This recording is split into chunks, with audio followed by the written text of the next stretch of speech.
Every morning at 5:30 a.m., before the office lights came on, Mr. Arman Singh, a 62-year-old janitor, began mopping the marble floors of Stonewall Tech's glass headquarters. To most employees, Arman was invisible. A polite nod, a tired smile, then back to their screens. But Arman watched everything. Not out of nosiness, but habit. He had once run his own computer repair shop before hard times forced him to take the only job he could find. Cleaning floors in a building full of tech he understood better than most. He never complained. But one morning, as he emptied trash bins on the executive floor, he overheard shouting inside CEO Rachel Stone's office. "We're about to lose the investor. The entire system crashed, and the backup's corrupt." Arman froze, hand on the door. Another voice panicked. "The demo's in 2 hours. If we don't recover that prototype AI script, the funding is gone." That's when Arman did something no one expected. He gently knocked. Inside the room, stunned silence. Rachel turned to the door. "Yes?" The janitor entered slowly, cap in hand. "I heard about the system crash. I don't mean to intrude, ma'am, but may I help?" The room exchanged awkward glances. "Help? How?" The CTO scoffed. Arman looked down. "I used to repair computers. Before this job, I've seen crashes like this before." Rachel, stressed and desperate, shrugged. "Let him try. Nothing else has worked." Within minutes, Arman was seated at the CTO's terminal. He moved with quiet confidence. "The backup's not corrupt," he said. "It's in the wrong directory." A few clicks. Silence. Then, beep. The prototype script appeared. Everyone stared. Rachel leaned forward. Is that it?" The CTO blinked. "That's it." The crisis had been solved by the man who emptied the bins. Rachel looked at Arman, stunned. "Who are you?" He smiled softly.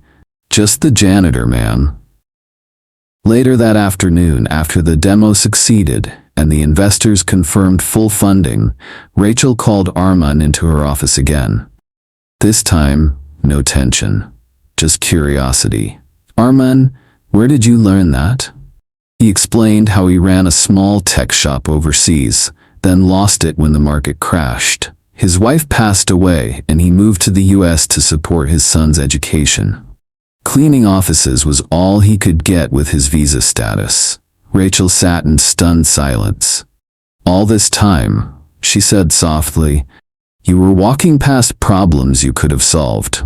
Arman chuckled gently. "Sometimes people only see what your badge says, not what you carry in your head."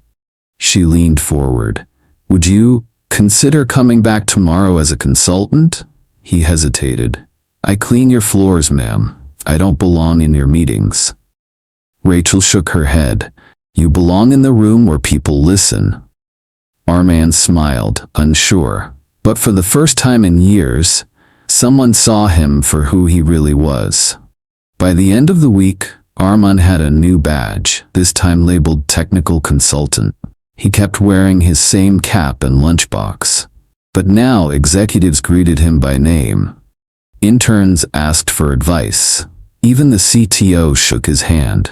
He wasn't just solving bugs, he was spotting flaws in code before launch, advising on efficiency, and saving the company thousands weekly. One day at a team meeting, a young coder asked, "Sir, why didn't you ever speak up before?" Arman sipped his tea and replied, "I waited until someone was finally ready to hear." The story of the janitor turned consultant spread online after an intern shared it on LinkedIn. The post went viral. "This man saved our startup while emptying our trash." Comments poured in. "Hire with your ears, not just your eyes. Reminds me to never underestimate anyone again." Rachel gave a speech at the next company town hall. "We almost lost everything because we ignored the quietest man in the room. Lesson learned." Months after the crisis, Stonewall Tech didn't just survive, it soared. Investor confidence skyrocketed, new partnerships followed, and the company's valuation tripled. But amid the newfound success, one constant remained: Arman Singh. He still arrived early, still carried his thermos of homemade chai, and now and then he still mopped the same marble floors. For peace of mind, he'd joke, though everyone knew it was part of who he was. Success hadn't changed him, but it had changed how others saw him. Arman had become more than a consultant. He was now a mentor, a storyteller, and the moral compass of a high-powered tech firm. He trained interns not just in systems, but in listening. He led quiet sessions with young engineers about humility, resilience, and looking beyond job titles. Rachel, the CEO, said during a staff meeting, "Arman didn't just fix our system, he healed our blind spot. He reminded us that value isn't always loud. Sometimes it whispers." On his 63rd birthday, the company gathered in the lobby and unveiled a plaque etched in brass. "To the man who reminded us, talent wears no uniform. Respect everyone." Standing beside him, his son, now a proud college graduate, said, "I told my friends my dad is a janitor, and also the smartest man I know." Arman looked up at the plaque and smiled. "Sometimes," he said softly, "you just need one chance." And that chance changed everything.